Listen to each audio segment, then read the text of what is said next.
បាទជំរាបសួរពុកម៉ែបងប្អូនទាំងអស់គ្នាបាទថ្ងៃនេះដែរគឺខ្ញុំមានវីដេអូមួយបាទទាក់ទងទៅនឹងYouTube ផងដែរបាទហើយថ្ងៃនេះដែរគឺខ្ញុំចង់បង្ហាញអំពីការដែល YouTube របស់យើងចាញ់ដុល្លារពណ៌លឿងបងប្អូនអញ្ចឹងយើងធ្វើម៉េចទៅយើងបានដុល្លារពណ៌បៃតងវិញអញ្ចឹងឥឡូវនេះYouTube ខ្ញុំបានជាប់ដុល្លារពណ៌លឿងចំនួន2វីដេអូបងប្អូននេះបាទវីដេអូ original ទេបងប្អូនប៉ុន្តែវាជាប់ដុល្លារពណ៌លឿងអញ្ចឹងយើងធ្វើម៉េចទៅបាត់ដុល្លារពណ៌លឿងនេះ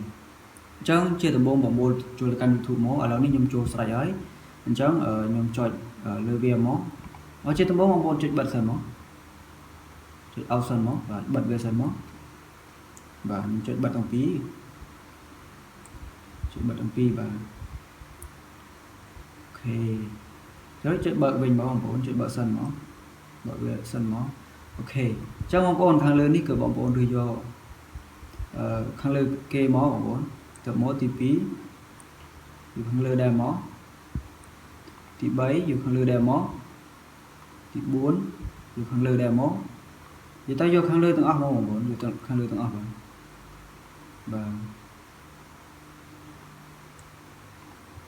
អានេះគឺគន្លឹះងាយៗបងប្អូនដើម្បីទទួលបាន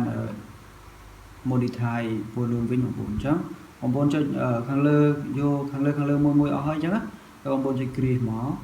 បាទចុចគ្រីសមកហើយបងប្អូនចុច submit អូខេអញ្ចឹងវីដេអូមួយនេះមិននេះអញ្ចឹងវាដែលចេញដុល្លារពណ៌លឿងណាចាំមើលថាតើវាចេញដុល្លារពណ៌បៃតងវិញអត់ឥឡូវនេះខ្ញុំចូលទៅវីដេអូទី2សិនទូវាបន្តិចសិនទៅអូខេយកខាងលើ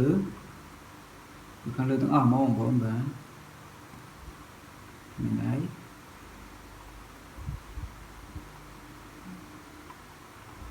បាទដាក់ខាងលើទាំងអស់មកហ្នឹងហើយអូខេ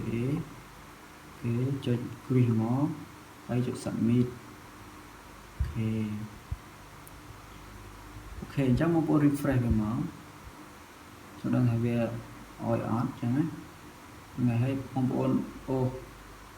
ត្រូវមើលមកបាទវីដេអូមិននៅណាទេបាទមានក្រោមគេអស់បងប្អូនហើយមើលវាមកទៅវាអត់ហ្នឹងហើយ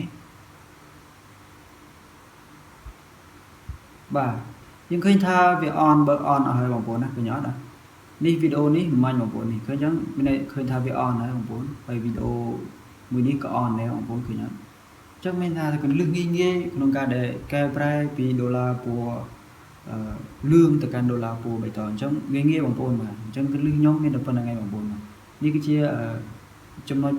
ដ៏តូចមួយបងប្អូននៃការកែប្រែនេះបាទអញ្ចឹងខ្ញុំអត់បានកែប្រែច្រើនទេបងប្អូនខ្ញុំកែប្រែតែប៉ុណ្្នឹងឯងបាទអញ្ចឹងគេថាយើងទទួលបានដុល្លារពណ៌បៃតងវិញហើយបងប្អូនអញ្ចឹងអរគុណច្រើនបងប្អូនសម្រាប់ការតាមដានទស្សនាវីដេអូមួយនេះបាទហើយវីដេអូរបស់ខ្ញុំគឺមានតែប៉ុណ្្នឹងឯងបាទបងប្អូនបាយបាយជួបគ្នានៅវីដេអូក្រោយបងប្អូនបាយបាយបាទ